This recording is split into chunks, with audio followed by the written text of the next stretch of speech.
Good evening, everybody. This is Danny Thompson checking with you live tonight for the BuzzCity post-game show live here on Happs TV. I'm your host, Danny Thompson, checking with you.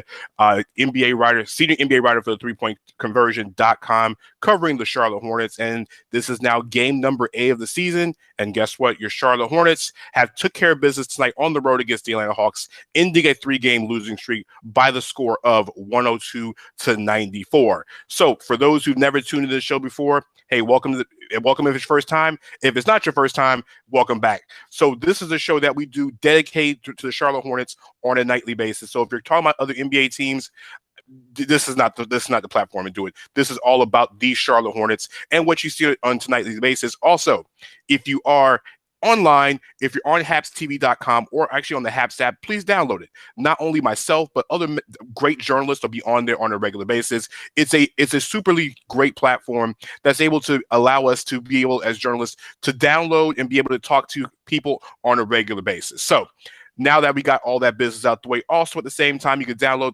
the Happs TV app, as you see in the top right-hand corner. And if you're watching the show live on any of the social media platforms, whether it be Facebook, YouTube, Periscope, Twitter, put your comments in the section. I definitely will answer questions throughout the show, and subscribe to me as well as actually like and tag the show and your friends as well too. So let's get into tonight's game. Listen, the Atlanta Hawks came into the game against the Charlotte Hornets tonight in the midst of a country right now going through a complete, I don't even know what you want to call it. It's something that's never happened, at least in most of our lifetimes in American history. What went on in Washington, D.C. The Charlotte Hornets entered this game on a 3-game losing streak, and the team they played tonight is averaging 118 points a game. Charlotte has struggled going into this game in the first quarter, not only scoring, but defending. The Atlanta Hawks lead the NBA in scoring in the first quarter with 33.6 points a game in their first 7 games. But guess what happened tonight?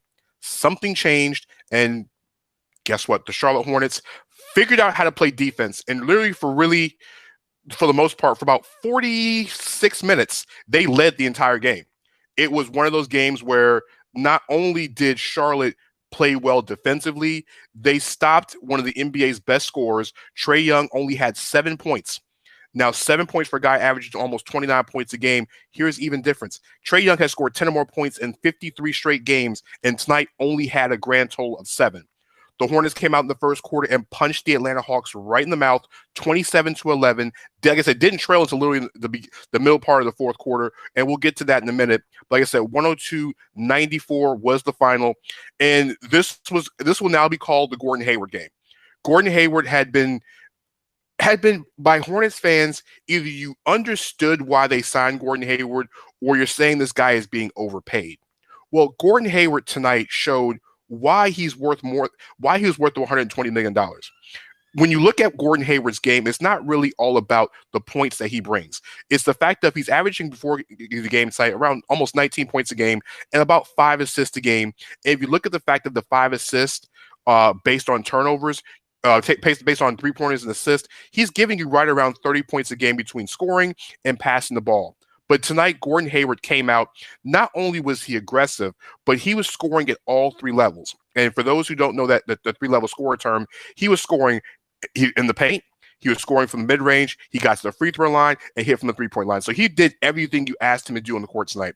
With the 44 points tonight, on his game tonight, he hit 4 3-pointers. He got to the line 12 times. He was efficient shooting the basketball. He finished the game 15 of 25 from the floor. Like I said, 4 of 9 from the 3-point line and 10 of 12 from the free throw line. So like I say, he did it everywhere. 25 points in the first half. It was a Gordon Hayward game, and he even said it in post game. I don't think he's only scored 40 points one other time going back to his days in high school, and that was actually in the playoffs with the Celtics. He's been in the league 11 years and has never broke 40 points in the game, not one time. Tonight, his 44 points were pretty much the reason why, in most cases, the Hornets won this game tonight. All right. As you see Precious in the chat, she's puts up the words WC. Hopefully Precious will kind of understand what the words WC means.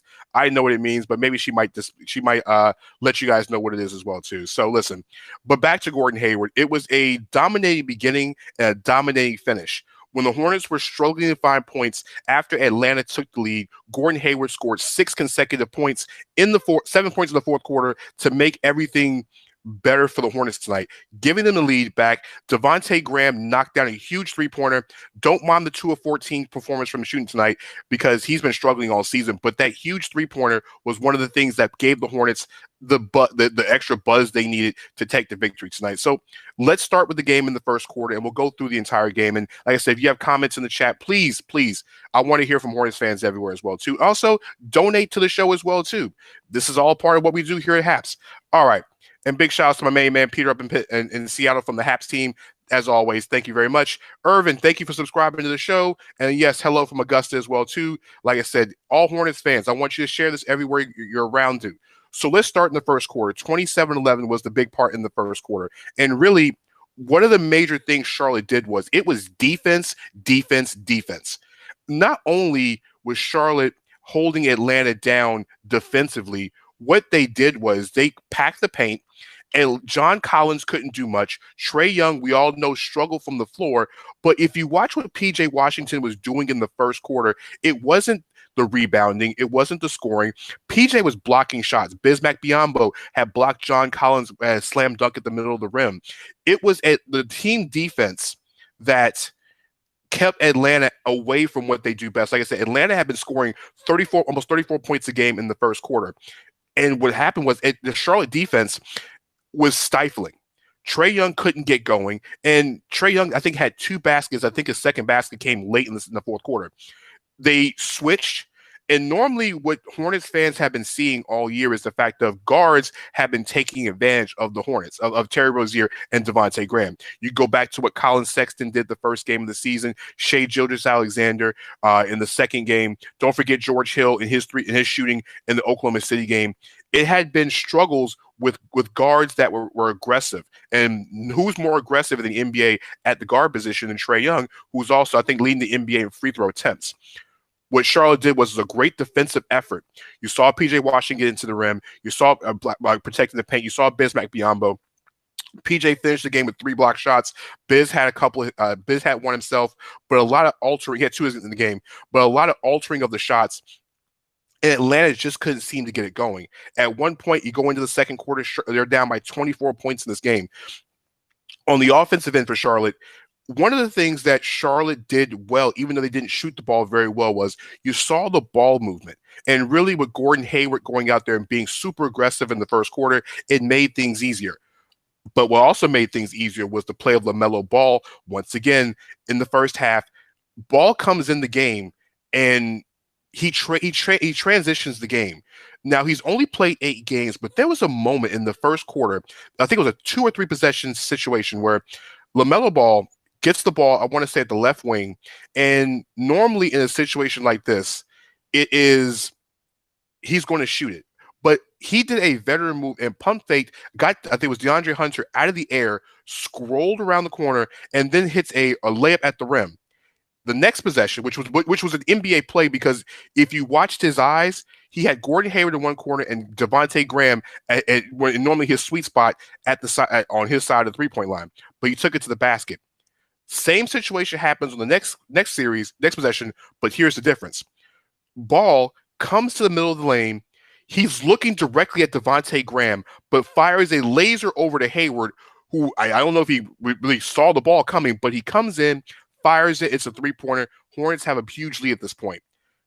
What I'm saying is that when you watch LaMelo Ball and you see his progression game over game, you see the fact of the game is slowing down for him. I had a chance to ask Coach James Borrego after the end of the game about LaMelo Ball and the fact of point guards. When I say the fact of point guards, when you look at point guards when they first come in the NBA, one of the main things with point guards and their struggles have been with, guess what, turnovers. You look at the last 3 games for LaMelo Ball. He's only had 5 turnovers. He had 1 tonight, but only 5 turnovers last 3 games. But he's also had 19 assists. So the turnovers are getting lower and lower, but his assists are getting higher and higher, which means that assist-to-turnover ratio is something that is needed. And you see the activity of the other players. Like James had told us, JB told us at the end of the game tonight that it's fun watching him play because he has to keep his head on the swivel. And what he's also doing is he's allowing LaMelo to play with a little bit more freedom. Precious in the chat saying, normally Hayward couldn't get to the basket. What do you think the change was tonight? I think when it came to Gordon Hayward, it was super aggressiveness. He came out from the very start of the game. And the funny thing with Atlanta is that they have a really good defender on the wing in DeAndre Hunter. I think he's an outstanding young defender.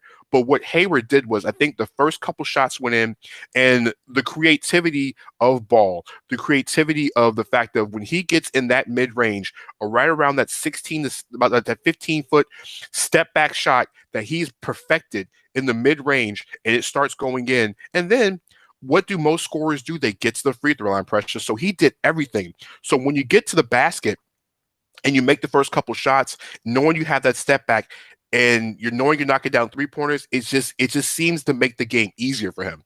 My main man Bliss Lucid over on Twitter, he said the coach is in love with Devontae Graham. Listen, it's not about the fact of being in love with Devontae Graham. Okay, listen, but what you saw in the game was when it came down to it, the big shot in the game when Charlotte needed it came down to Devontae Graham hitting that 3-pointer when Charlotte needed it the most. All right. Really, and when it's about playing the fourth quarter, another question was having Graham play 39 minutes over Melo. It's not the fact of him being clueless. There is still moments in this game that LaMelo Ball is still a rookie. He's still a rookie. And when you have Devontae Graham who can shoot the basketball, you need to spread the floor, especially with Gordon Hayward on the court who can make plays. Listen, Graham is still a solid player. He's still a guy that should be closing games for Charlotte. It's nothing against LaMelo Ball, but LaMelo does certain things and he's still learning this game. The shot-making ability of Devontae Graham is needed down the stretch. Just the same as Terry Rozier. It doesn't matter if you play 39 minutes and go 2 for 14. I think at the end of the day, it's about the shots that count the most. And the shot that counted the most was that one in the fourth quarter with Graham hitting the shot. Sis on one from Twitter, on YouTube saying BuzzCity's blowing up. It is. Charlotte is having a lot more fun, and you can see the guys getting more engaged with this.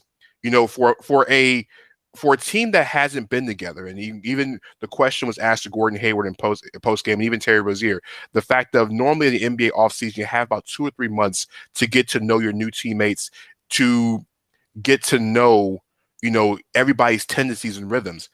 They've only literally had 2 weeks to do this. And now they're starting to get used to things. It's a great progression, and it's a wonderful thing to see. And I think over time, the Charlotte's going to get better. The good news is that Terry Rozier and Gordon Hayward have played together, so they kind of know each other. Mike Patton in the chat saying, yeah, Gordon had it going tonight. I think, why does he get the facilitator role? No, I think in this situation, Gordon is just going to be Gordon. I think when you look at how Gordon Hayward does his game, he's not a 25-point-a-game scorer. Nights like tonight, he will have. You go back to the Brooklyn game when Rozier and Graham couldn't hit shots, Hayward was the guy that took the game over. Terry didn't have his shot going tonight. He only took, I think it took, was it 4 of 10 tonight from the floor. So he didn't have his usual 25, 26 points to game tonight. But what he did was it allowed Gordon to be much more confident with his shots. And I think at the end of the day, Gordon is still going to be Gordon. And what makes him better is that the fact of when he's going, that mid-range step-back shot that he's perfected, and I say it's perfected because it's a dangerous, dangerous shot. So it's something you have to see. 6-on-1 says LaMelo should start regardless. It's not about the question. LaMelo Ball starting is not really the most important thing. LaMelo is still playing. If you look at the minutes and what he's doing, he played 24 minutes tonight. He's averaging 26 minutes a game on the season. What LaMelo brings to this team off the bench is the energy level that when Charlotte doesn't have it, Charlotte gets with him being in the game. Sometimes it's okay to have a guy who can spark the game. We all know LaMelo Ball is going to be a starter eventually. But the problem is you do not want to send Devontae Graham to the bench at this point if his shot's not going. It's already bad enough. He's probably going to have to be the guy that's going to have to relegate himself to the 6th man. But you want his confidence to be there because you need him. All right. And LaMelo at this point in his career is still getting better. And I'm sorry, 16 points, 8 rebounds, and 5 assists off the bench is still getting numbers. And at the end of the game, Do you want Rated asked the question is if Melo's the franchise player, wouldn't you want him finishing games? At this point, it's only 8 games. Is he the franchise player at this point during 8 games? He's not. He's not the go-to guy at this point in the season. The go-to guy on the team is the guy that scored 44 points tonight. Okay, Terry Rozier, the guy who's leading the team in scoring at 23 points a game, that's the guy you want with the ball in the hands into the game. It's nothing against LaMelo. It's only 8 games. We don't want to go in there and microwave a guy's career already. Let LaMelo grow. Let LaMelo do what he needs to do, but it's just 8 games in the season. It's not in the point where Charlotte doesn't have the guys who can score the basketball. Scoring from Terry Rozier and Devontae Graham has never really been a problem. It's just been the problem that Devontae's lost confidence in his shots. You got to learn. Sauce Austin on Twitter says you got to let LaMelo be a closer. Once again, he's not here to be the closer. You're not expecting LaMelo Ball to score 25 points a game. That's not what he's here for. It's the same thing. He's a better shooting version of his brother, and there's nothing wrong with that. He is a guy that's going to basically be a triple-double threat on a nightly basis. It's okay to be that. You're not asking him to be a scorer. What you're asking him to do is learn the game, figure out the concepts, so when you get to do things, because there's moments in this game where he lacked focus on defense, because Brandon Graham, third-string point guard for the Atlanta Hawks, Brandon Goodman, excuse me, third-string point guard for the Hawks, because they didn't have Rondo tonight, was giving him buckets in key stretches of the second and third quarter. I feel like 6-on-1 says he feels like the coach stopped evaluating, let chemistry build from jump ball. It's not about it. And you got to think, evaluation is very key in the NBA, especially at this point with the way the NBA is shaped, because you got to look at Charlotte, a team that did not play in the bubble. Okay. They were out of basketball literally for 8 months. They only had a 2-week camp in Charlotte for the guys, and some of those guys weren't even on the roster. There was no LaMelo Ball on the roster. There was no Gordon Hayward on the roster. The young kids were not, the draftees were on the roster either. Okay. So you don't have time to gel. Training camp was literally 10 days. Okay. So it wasn't like this team had much to gel. So at this point, you still are evaluating. You're still figuring out your rotations. You're still figuring out which guys can do it. And really, not everybody is at 100% shape yet, because it's different playing basketball on the side. But when you're playing in games, and at 6, like you said, you played on every level, you know that it's a difference playing pickup ball or playing in non-game situations than playing in game situations. We're only 8 games into the season. And Charlotte, in the bad part with the Hornets situation is they're in a stretch of 11 games in 18 days.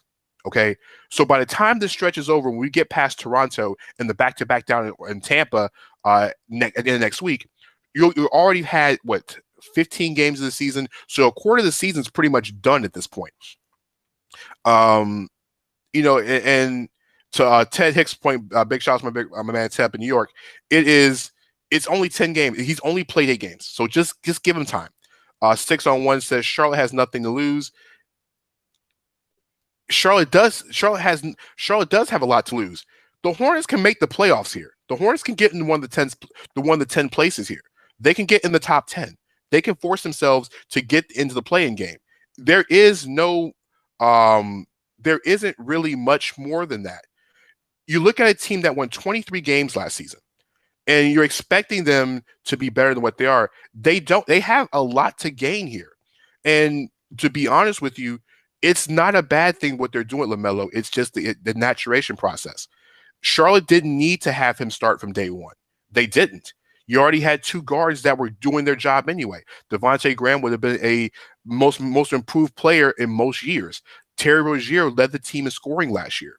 So you don't have to do anything with those 2 guys. You can sit back and let LaMelo develop, and that's what they're doing. The good news with JB is that when you watch what he's been doing, he's letting LaMelo let the game come to him. He's learning the game. He's also learning concepts at the same time. Don't worry, LaMelo's going to get his minutes. He doesn't need them right now. You don't want to put too much on him, because guess what? There hasn't been enough practice time for him to get used to things. Blitz Lucis said they have too many guards.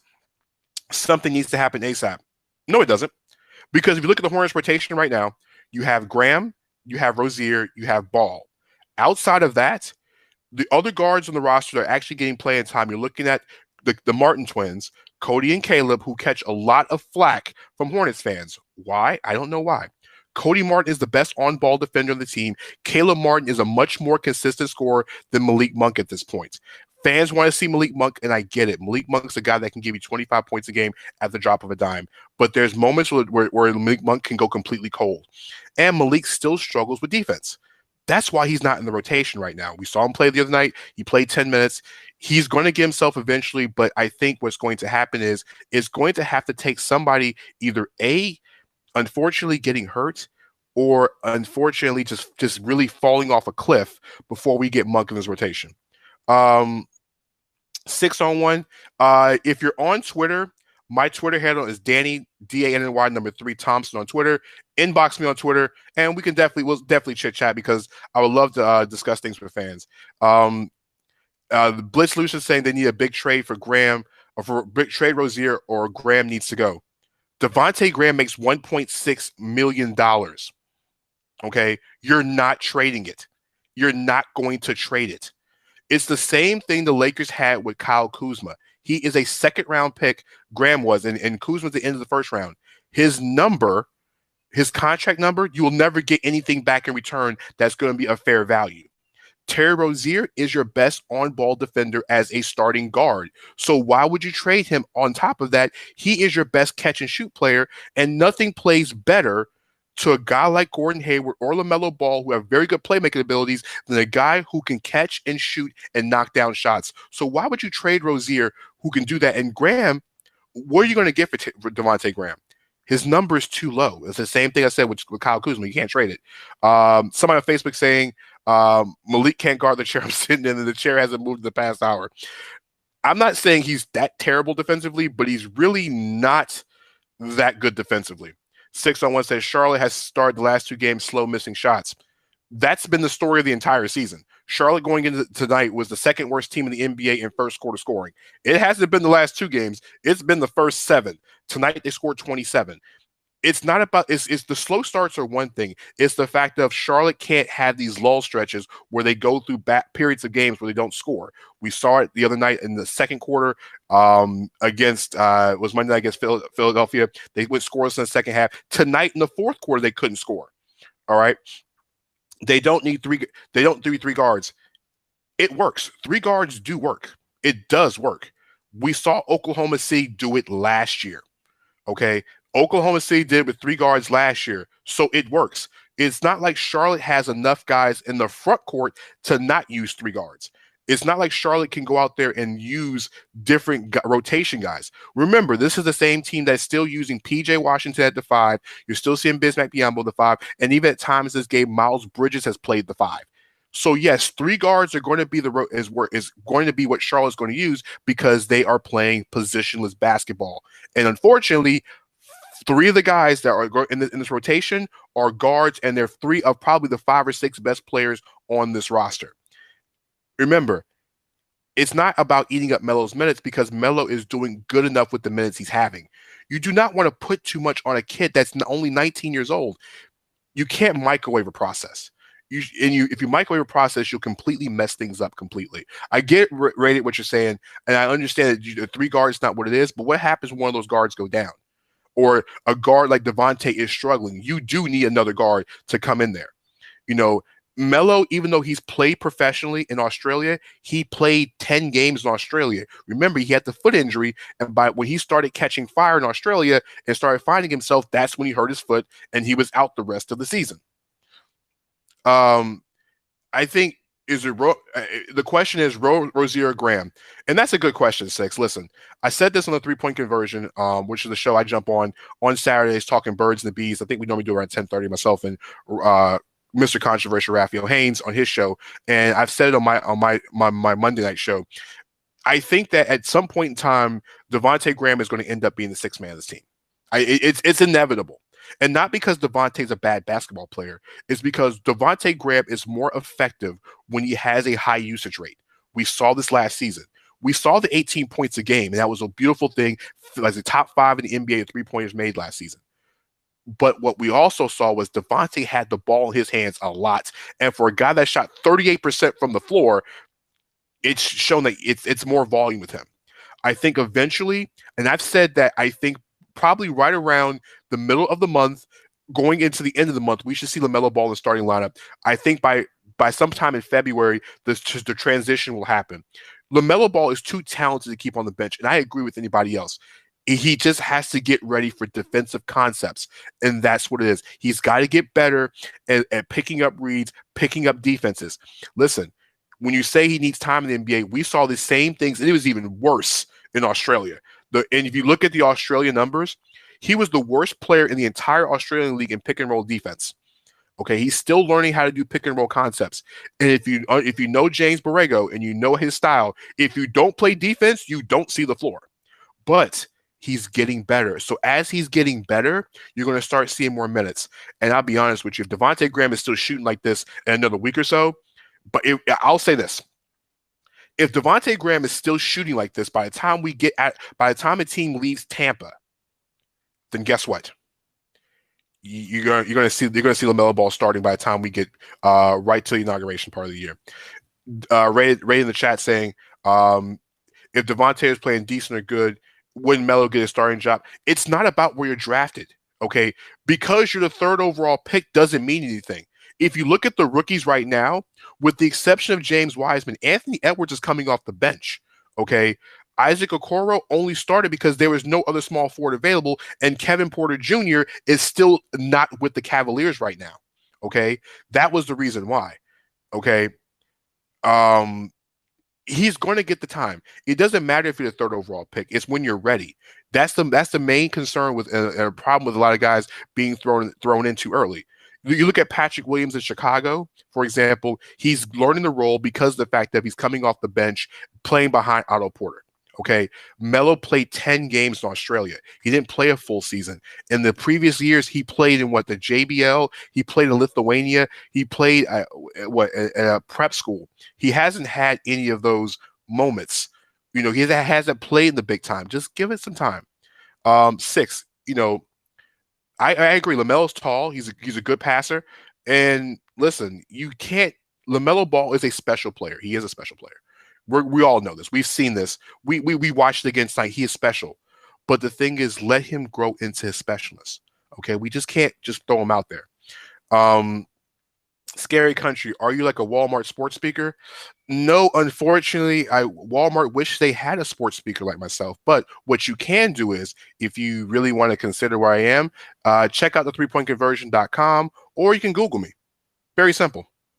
Check out my website. Check out all the interviews I've done. I've been covering the NBA a lot longer than you think I have. All right. So Devontae Graham being compared to LaMelo Ball is not being compared. They're two different type of players, because Devontae Graham is more of a scoring guard than a point guard. LaMelo Ball is a pure, full-fledged point guard, old school style point guard. We're looking like a Jason Kidd type of player, maybe even better version of his brother. His brother's really good, by the way. He's just kind of in a weird situation out in New Orleans. He's more of a Jason Kidd type of player. Even can score the ball better than Jason Kidd, but he can do everything at a triple-double type of level. So let's not rush it, fans. So listen, we're hitting the 30-minute mark of the show tonight. Like I said, I appreciate everybody stopping through. Like I said, 6-on-1, hit me up on Twitter. We'll definitely talk. So listen, I know tonight's Wednesday's game number 8. Game number 9 will be the New Orleans Pelicans, actually, on Friday night. It's an ESPN game, so it's a 7:30 tip. It's ball versus ball, brother versus brother. The Hornets travel down to New Orleans, and it's going to be a fun game. On top of seeing LaMelo take on Lonzo, you have Zion Williamson, you have Brandon Ingram. The Pelicans are going to run with Stan Van Gundy. It's going to be an up-and-down game because guess what? Charlotte's going to push the tempo all night long. That's going to be a fun one. And then they turn right back around and play Saturday night against the same Atlanta Hawks team. This time it's in BuzzCity. So I appreciate everybody stopping through tonight. Like I said, it's fun. Like I said, we're going to do this every single night for the rest of the NBA season with the Hornets playing tonight. And like I said, I appreciate everybody in the chat. Hey, Blitz, like all the way, I always thank you for stopping through. We'll definitely follow me on Twitter. We can chop it up on the side. And really about the ceilings, it's not about ceilings. It's about what's right now. We know in the future what LaMelo Ball is. LaMelo Ball potentially could be a top 20 player in this league. And he's a potential top 20 player in the league with growth and development. Okay. We're not talking about ceilings. We're talking about literally at this very moment. in this very moment in the fourth quarter, if I need a shot being made, even though Devontae is struggling, I will take Devontae shooting the ball at the end of the game to LaMelo. Nothing, no offense to that. It is what it is. That's just my thoughts on it. All right, guys. I had fun. I appreciate it. Like I said, like, share, and also if you want to subscribe to me, please donate, subscribe. You saw Mike Patton's he donated. Ted Hicks donated. Once again, like I said, I appreciate everybody stopping through tonight. And like I said, we'll be back on Wednesday night. Like I said, like, share, and comment. Like I said, I do appreciate you. My name is Danny Thompson from the 3-Point Conversion. Check my workout on the YouTube page for the 3-Point Conversion. Check out all the interviews myself, Raphael Haynes, do with the Charlotte Hornets on a daily basis. We'll also have the coverage. I think the Hornets will have practice tomorrow, so we'll have interviews with the coaches and players tomorrow. And like I said, we'll be on Wednesday night. I appreciate you guys. Check me out on Twitter at Danny DANNY number 3 Thompson on Twitter, as well as my personal show, which is Beyond the Buzzer, Monday nights on Facebook Live and Zingo Television, channel 198. So I appreciate everybody stopping through the chat. Once again, much love. Stay safe out there because it's crazy out in these streets. I'm Danny Thompson for the BuzzCity postgame show. Catch you guys later. Subscribe. Peace.